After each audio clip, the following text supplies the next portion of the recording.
was once a boy who could weave cloth from the clouds. He had a spinning wheel and a loom on top of a hill.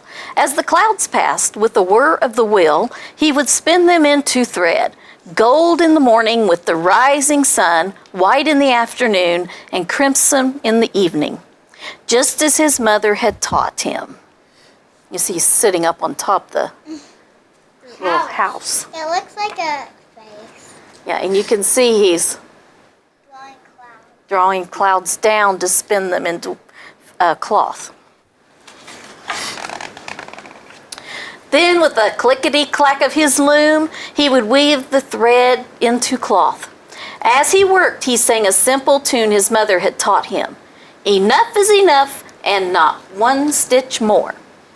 The boy was wise. He spun just enough thread and wove just enough cloth to make 2 scarves.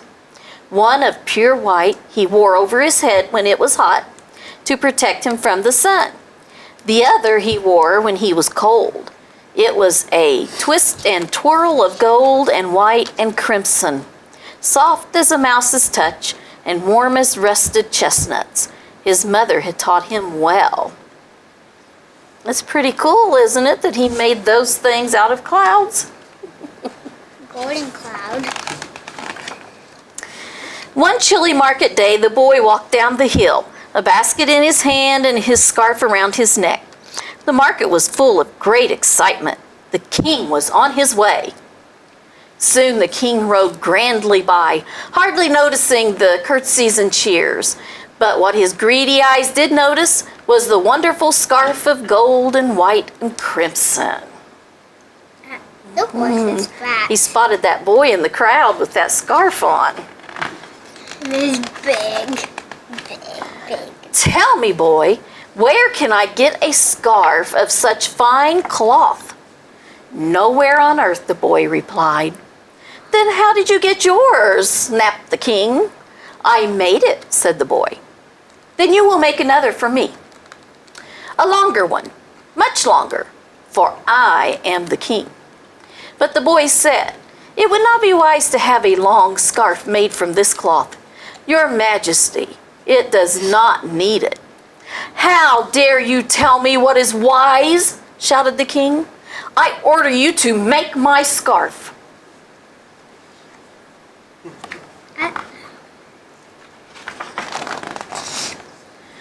So the boy went home to the top of the hill, and with the whir of the wheels began to spin. He spun the clouds as they passed in the morning and were gold with the rising sun. He spun in the afternoon as the clouds sailed by, white as snowdrifts. He spun in the evening when the clouds were crimson. Then with a clickety-clack of his loom, he wove the thread into a long, long scarf. You see the different colors? The bed in that one. The bed. What's his bed? I see some shapes in those clouds, don't you? Where's his bed at? You see, what do you think that looks like? An elephant. I see one that looks like a wolf. Yeah, it's pretty cool. The king was overjoyed. His scarf was soft as a mouse's touch and as warm as roasted chestnuts. Now make me a cloak of this glorious cloth, he ordered, and dresses galore for the queen and my daughter, the princess. But the boy shook his head. It would not be wise to have so many clothes made from this cloth. Your Majesty does not need them. The king's face was a twist of scowls. I want those clothes and I order you to make them. So the boy went home to the top of the hill and with the whir of the wheel began to spin. I guess if the king said so, the boy about had to do it, didn't he? Yeah. Watch the pictures. Almost all the clouds are He spun the clouds as they passed in the morning and were gold with the rising sun. He spun in the afternoon as the clouds sailed past, white as snowdrifts.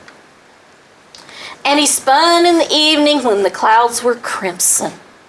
He spun and he spun, and it got harder and harder, for soon there were fewer and fewer clouds.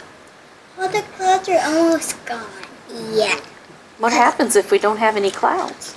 It wouldn't be sunny or rainy.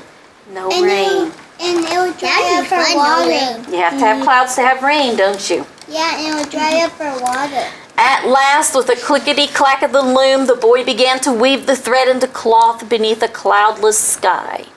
And as he worked, he sadly sang, "Enough is enough, and not one stitch more."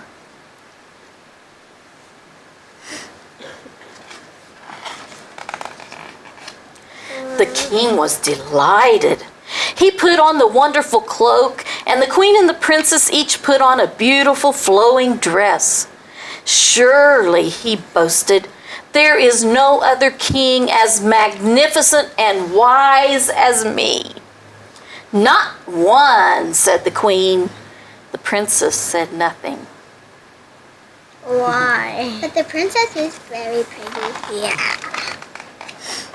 But day after day, as they wore their marvelous clothes, not one drop of rain fell from the cloudless sky. "Your Majesty," pleaded the villagers, "our animals are thirsty and our crops are all dying." "There's nothing I can do," shouted the king, walking this way and that, his cloak trailing behind him. "Why are you moaning to me?" The princess said nothing. You're still not saying anything. That's just rude. But that evening, she quietly slipped out of the palace. She wore a simple dress, and in her arms was a bundle, soft as a mouse's touch and warm as roasted chestnuts. She crossed the dry, dusty gardens and the brown fields beyond and climbed to the top of the hill. Stepping forward, she knocked at the boy's door.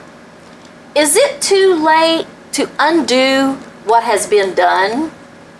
The boy smiled and said simply, Yes. "There is still time." See what he's doing?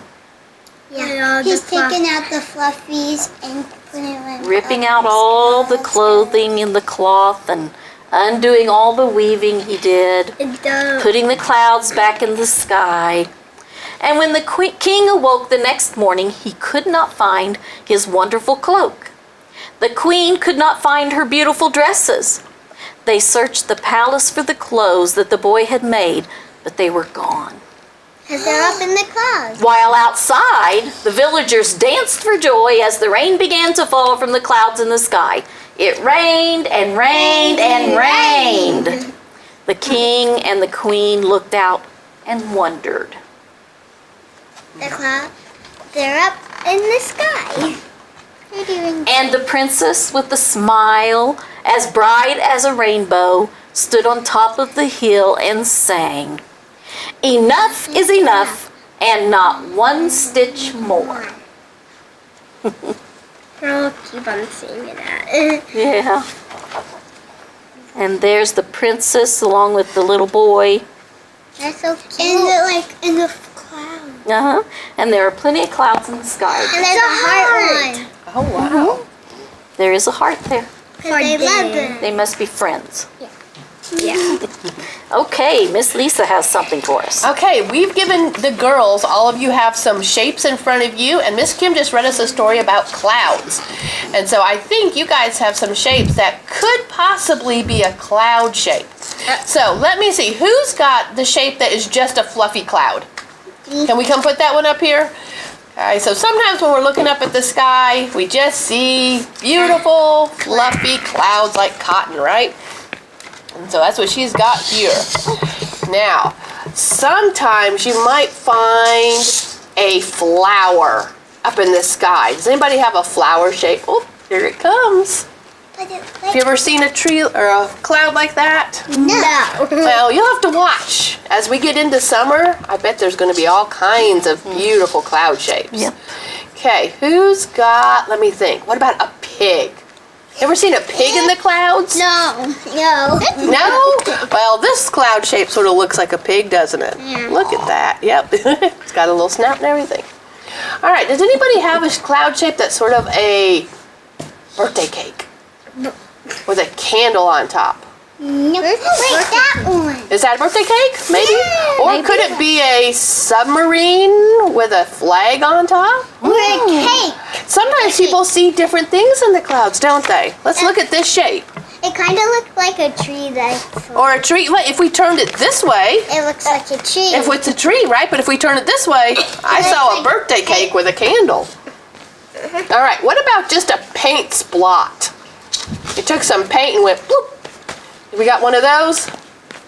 Oh, look at that. And I bet like during sunset, if we had that, that might actually look like pink or orange, wouldn't it? All right, does anybody have, let me think, a bird? We ever see a bird up in the sky? We have two? Okay, come put them up there because they're both a little different, aren't they? Yeah. Hey, a cloud could look like this. Now we all have to. Or a cloud could look like that. They're kind of... They're sort of going right toward each other, aren't they? Sometimes there's more than one shape in the sky. All right, let's see. What about a bunny rabbit? Anybody have a rabbit? I'm going to put it Yeah, right. there it is. We might see a rabbit in the sky. Let us go have... Okay, what about another tree? We had said this one could be a tree if we turned it upside down. I have a mitten. But what about a real tree? There you go. I don't know if I've ever seen anything that complicated in the sky, but Yeah. I only have one more left. okay. What about another animal? Do we have another animal out there? What do we have? What is that one? A sheep? What do you think it is? Come on up. What do you think it is? And that looks like the cat in the hat like people. A cat in a hat like people? Okay. Yeah, like the cat. You want to come put it on up here? Okay, so that sort of looks like a sheep, and this one, Looks like a squid. oh yeah, she said a squid. What else could this be? It could be like one of those cat in the hat people. The cat in the hat people? What if we turn it this way? That'll be... Or turning it this way? That'll be cat in the hat. Sometimes, depending on the way you look at it, it looks something different, right? Yeah. Okay, I think one of you may have a mitten. Do we have a mitten cloud shape? Okay, put it up here. Yep. That's a pretty simple mitten shape. Now, I saved my favorite for last because it's really warm outside today. What would we all like to eat? Ice cream. Sometimes clouds might look like ice cream. There we go. Donuts. I'm going to save that one for last. Yeah, so when you guys go outside today, definitely look at the clouds and see what shapes you find. All right. So that's always a fun game to play, especially in the summer. You just lay outside in the grass and just look up and see what shapes fly by. I Pretty read cool. the story about that. All right. So this is a different story about bunny rabbits. And so we had a bunny rabbit here. That was mine. This is called Tippy, Tippy, Tippy, Hide. That a tippy, tippy, tippy toe or tippy, tippy, tippy, be quiet. They have to hide. Let's see what happens to these bunny rabbits. Okay, so if we look at the beginning picture, Oh. we have a man looking out the window. And he looks mad. Yeah, he looks mad. There's 3 bunny rabbits out there, right? How a man be mad at 3 bunny rabbits? Well, I think we're going to find out. Let's see, Because they okay? have Winter was coming, and Mr. McGreely was getting ready. Down went his hammock. That's a summer thing, right? Up went his storm windows. Covered his windows. Yeah. Out went his snow shovel, and in went his garden hose. So, depending on the season, sometimes we put stuff inside, sometimes we take it outside, right? And so he's putting things away, getting ready for winter. Well, Mr. McGreely flopped into his easy chair, flipped up his footrest, and opened his books. Ah, he sighed, time to snuggle in for winter. But, tippy, tippy, tippy, pat, knocka, knocka, knocka. He opened the door. 3 little bunnies. Oh no, said Mr. Greeley when he saw 3 little buddies begging on his doorstep. Now, I shared my carrots with you, but I'm not sharing my house. He doesn't want them in his house, does he? Now off you go. Hop, hop, scram, shoo, bam. He slammed the door. On the bunny rabbits. Is that nice? No. I see them. Well, that night the chill wind blew, and then tippy, tippy, tippy, wiggle, wiggle, wiggle, through the mail slot. Tippy, tippy, jiggle, jiggle, 3 little bunnies are now inside. How did they get Tippy, tippy, tippy, hide. They knew they have to hide, don't they? Yeah. 'Cause they're inside the house. Well, the next morning, Mr. McGreely reached for a banana, but all he found was some tail fluff. Ooh. Some bunnies been in my fruit, he cried. And then So he searched high and low, but the bunnies were nowhere to be found. Those pesky little fluff tails, fumed Mr. McGreely. They got in one time, but they're not going to get in twice. And so tip, tip, tap, tap, tap. He nailed the mail slot shut. what about the bunnies when But where are the bunnies? they're inside? They're still inside, aren't they? well, so we think they are. That night, an icy rain trickled down, and then tippy, tippy, tippy, jump down the chimney. Tippy, bump. 3 little bunnies are cozy on the inside. Now, tippy, tippy, tippy, hide. They went down into the fireplace, and now they need to hide. on the fire. So the very next morning, Mr. McGreely flopped into his easy chair, but instead of a fluffy pillow, all he found Was a bunny print. was a little sooty paw print. Somebody's been in my chair, he hollered. And so he searched here and there, high and low, but the bunnies were nowhere to be found. They're outside. Those naughty little wiggle noses, said Mr. McGreely. They got in 2 times, but they're not going to get in 3. And so, shove, stuff, and huff, he plugged up the chimney. That's not a smart thing to do if it's winter and he wants a fire, right? Yeah. No. Yeah, That night, a thick snow fell. And then, tippy, tippy, tippy, dingle, dangle, through the little window, tippy tangle. Here come the little bunnies to be cozy inside. Tippy, tippy, tippy, hide. The next morning, Mr. McGreely pulled back his shower curtain. But instead of shampoo and his loofah, he found little nose smudges. No. Some bunny's been in my tub, he bellowed. And so he searched above and below, here and there, high and low, but those bunnies were nowhere to be found. Those infuriating little flop ears, said Mr. McGreely. They got in 3 times, but I'm not going to let them come in 4. So hammer, hammer, bam, bam, smack, smack, slam. They're still gonna get in. He boarded up all the windows. They're gonna still get in. We'll have to see. So that night the wind howled and the temperature dropped down, down, down. And then tippy, tippy, tippy, heap. Turn the doorknob, tippy little creep. Here comes the little bunnies, cozy inside. Somehow they turned the doorknob and got in. Tippy, tippy, tippy, hide. Because them build a tower. Oh no. Little droplets of bunnies. Oh. The next morning, Mr. McGreely opened his eyes, but instead of his teddy bear next to him, he found bunny drops. Some bunny's been in my bed, he yelled. And so he searched over and under, above and below, here and there, high and low, but the bunnies were nowhere to be found. That's gross. Blast those little twitch whiskers, raged Mr. McGreely. I'll show them.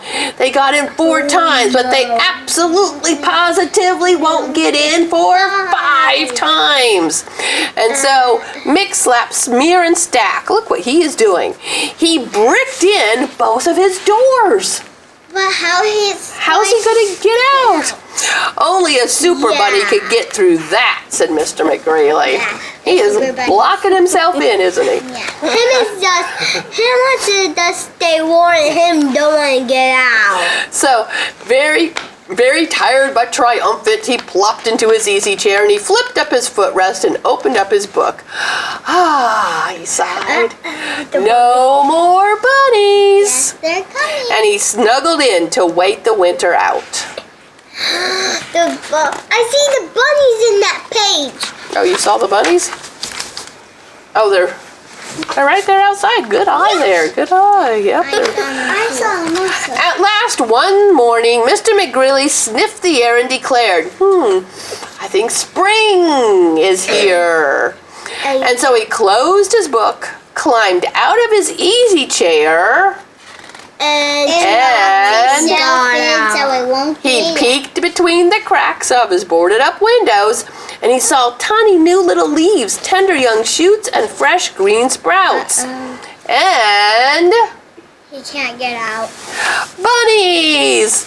Mr. McGreely pushed and rammed and pounded and bammed and pulled and kicked and shook and slammed, but he couldn't get out of his house. It's his fault. It is, isn't it? Guys. So, tippy, tippy, tippy, smash! Look, he made a big old hole just so he could get out, and then muncha, muncha, muncha. Then the bunnies can't That is a silly book, isn't it? Then the bunnies can't get out. All the bunnies can't get out soon of the How did they even get out? I don't know. Use your imagination a little with it, I guess. All right. I like this story. I think Miss Kim has one more story for us. That's funny. Okay. This book is called Born to Read. Born to read. Born to Read. Do Do you feel like you were born to read? No? Yes. Oh, come on. No. I saw you two at the library. Reading is so much fun. This is Sam, this little boy in the bed. Look at it. In the town of sunny skies, a tiny baby blinked his eyes at dragons dancing overhead and letters painted on his bed. That's me, he thought. My name is Sam. I'm born to read. I know I am. Makes me think of Dr. Seuss, Sam I am. Yeah, me too. Like success. Sam flashed his mom a hopeful look. She opened up a picture book. Then another, then another, then another, then another. It's the Hungry Caterpillar. Such a perfect, patient mother. And you recognize the book. Yeah. Very good. Yep. It's the Hungry Caterpillar. Here's one of my very favorite books right down here at the bottom. Coconut. Chicka chicka Chicka boom boom. I love that story. I bring that book to preschool, remember? Chicka chicka boom boom. Sam became a reading star. He helped his papa drive the car. He helped his sisters do their chores. He had this little note that said, "Please mop the floor. Love, Mom." And then he helped himself at the grocery store. So he knew how to read the packages. Read. Has he getting older? No, he's still a baby. Is it? Once when Sam was almost 4, his knees turned green, his thumbs got sore, his cheeks were flecked with yellow spots. They rushed him off to Dr. Potts, who cried, "It's Martian mustardation! You will need an operation!" Sam asked, "Is that necessary? Let me see that dictionary. Here's a better diagnosis. Harmless preschool Play-Doh-osis." That rhymes. He looks pretty bad there, doesn't he? Yeah. Yeah, I think they could have. Sam read in bed and in the hall Bath. and in the tub. And when he's playing basketball. Do you think this is a good idea to read in the tub? No. Yeah, he just will get wet. They might get wet. Who's reading Oh, their- please don't take your library books in the tub. Then Mom would have to pay for it if it got wet. Oh, yeah. That. He also read at the mall. And when He read while playing basketball. That's not How do you do that? good. Him is smart arts. Him is Passing by the pizza place, Sam spied a poster, cycle race, and it says, prizes. Right away his head was spinning, filled with thrilling dreams of winning. I'll win. I'm the fastest bike in the world. Sam read books on motivation, concentration, muscle action, getting traction. Getting Can anybody read that? Wait, says- This is an I.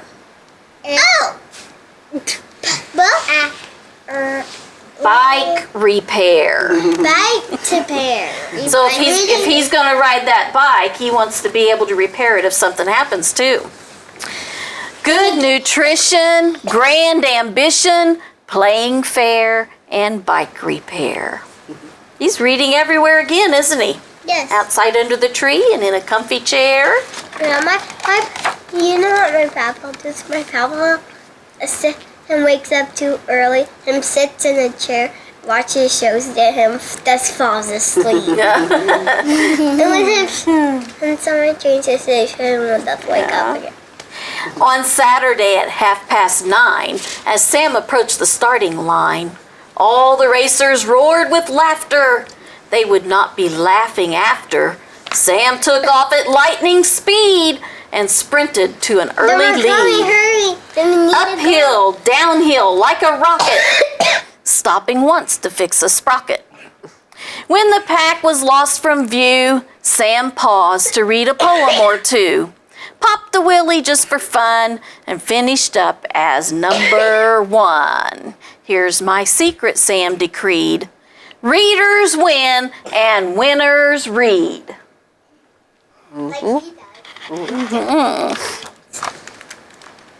One dark December afternoon, the baby giant Granddaloon came slowly stomping through Sam's town. He turned the playground upside down, kicking buckets, squashing balls, grabbing teddy bears and dolls, and since he was a trunk-sized loot, no grown-up dared to call, "Time out!" Just loud. He's big, that's for sure. When Grundaloon had lurched away, the townsfolk cried, "He's gone! Hooray!" But what if he comes back? Sam wondered. Think of all the things he'd plundered. Oh my. Sam gathered picture books and snacks and traced the naughty giant's tracks around the lake, across the bridge, and found him resting on a ridge. Found the book. That's my Chicka Chicka Bim Boom book. Yeah. Chicka boom boom. I'm trying to find out my book. Yeah. And look where all these things are going. They're going down. Down over the cliff. More toys. Them will be Fee, fi, fo, fum, the giant said. I'll grind your books to make my bread. No, said Sam. Have cake instead. Let's read about a silly cat, a caterpillar getting fat, an alphabet that climbs a tree, a friendly aardvark from TV. Grundaloon smiled sleepily. He sighed and sipped a cup of tea. And while the giant ate his snack up, Sam discreetly called for backup. Here's the very hungry caterpillar and the cat in the hat and Chicka Chicka Boom Boom. And do you know Arthur? Have you heard any Arthur stories? Yeah. Preschool. Responding to Sam's SOS, a cargo jet from UPS transported Grundaloon Express back to his mommy giantess. There's his mommy. He's taking him back. Sam hustled home with sacks of toys for all the waiting girls and boys. Then everyone began to sing, "Yes, readers can do anything!" 1 point remains a mystery. Just what will Sam grow up to be? I think a singer. It's all to guess. All right, let's tell him bye-bye. That's all for today's story time. Bye.